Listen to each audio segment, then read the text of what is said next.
ઘોડલાની વાગુ જાળો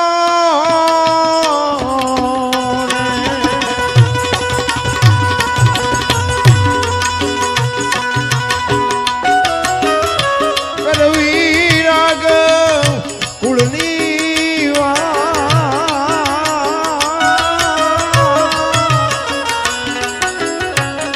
એ તો ભાવો રથને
પૈસા આવે છે દાસારામભાઈ બિલ્ડર પ્રવીણભાઈ રાણાવાવ 11,111 આવે છે. બોલો બાબુ રામદેવજી બાપાની જય.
વાત કરું કે રામાયણ જેવો ગ્રંથ બાપુ ઘરમાં નાનો મોટો હોય ને અજુકતો પ્રસંગ નો બને બાપુ. આ 4 વેદ 6 શાસ્ત્ર 18 પુરાણ 108 ઉપનિષદ નો નિચોડ રામાયણ છે ને એક અદ્ભુત ગ્રંથ બનાવ્યો છે.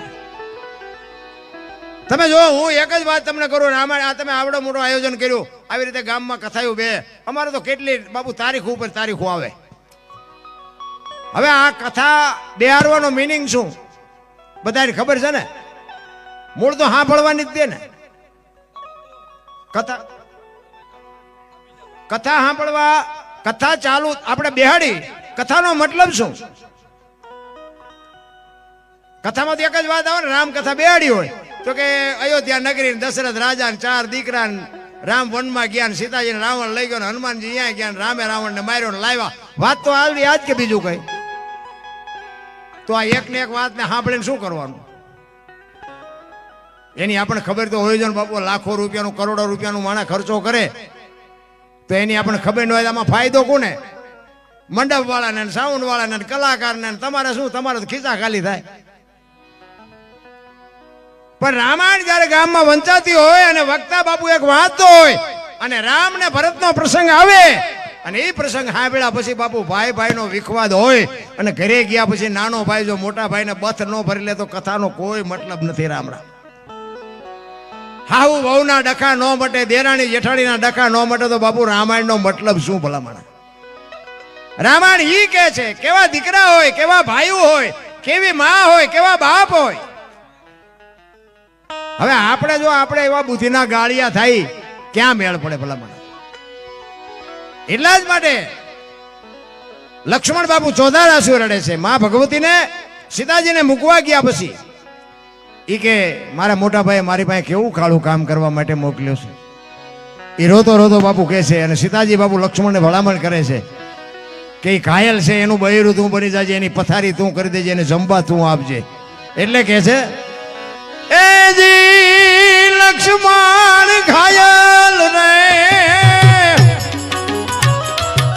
ખુદાનો મારો છે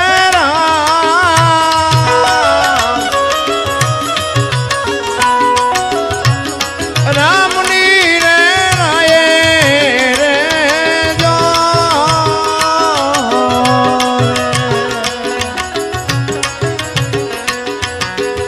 એવો વિયોગી ઢીલડાને મારા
કાગડા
સરોવર સુકાયો ચારો ગયો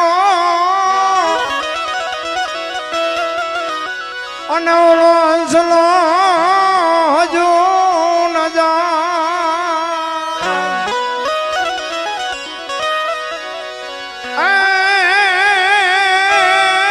તું બળા બળા પડની પ્રીતડી હંસો કા કર જુન જુન ઘા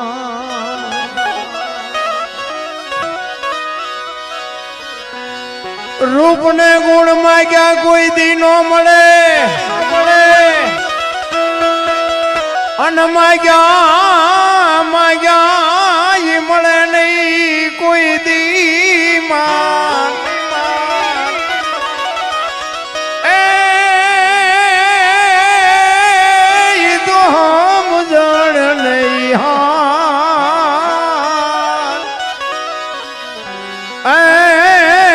કોઈ દી ભાડે નો મળે ભૂદરા પૈસા તો દુનિયામાં ઘણા પાસે છે પણ વાપરતા નથી આવડતું માણાને કઈક સમજણ આપી હોય ને તો ભલે ને પૈસા નો આપ્યા હોય પૈસા આપ્યા છે સમજણ નથી એટલે જ મારા મહાપુરુષોએ બાપુ મીરાબાઈએ વાણીમાં કીધું આત્માને ઓળખ્યા વિના લખ 84 નહીં મટે તમારી ભ્રમણા ભાંગ્યા વિના ભવના ફેરા નહીં મટે એટલે હમણાં ઓલા દીકરાએ ભજન કર્યા બાપુ કાળજો સાયડી જેમ હાલતી હોય એમ ભજન હાલે તમને કહું ભજનનું બાપુ સમજવું જ અઘરું છે આપણે આપણા ઘર માથે સડી જાય ને આપણા મકાનના ધાબા ઉપર સડી જાવ ને એટલે આખું ગામ દેખાય તમારું ઘર ન દેખાય આ મગજમારી વાળું છે હા તમે તમારા મકાન ઉપર 5મું માળ હોય 4થો માળ હોય ગમે એટલો હોય અહીંયા જઈને તમે જુઓ એટલે આખું ગામ દેખાય તમારું ઘર ન દેખાય આંખું આખી દુનિયા જોઈ શકો પણ આંખમાં ફોતરું પડ્યું હોય તો ન દેખાય આ બધું એવું છે ભજન છે ને ભજન એમ નામ સમજાય એવું જ નથી હું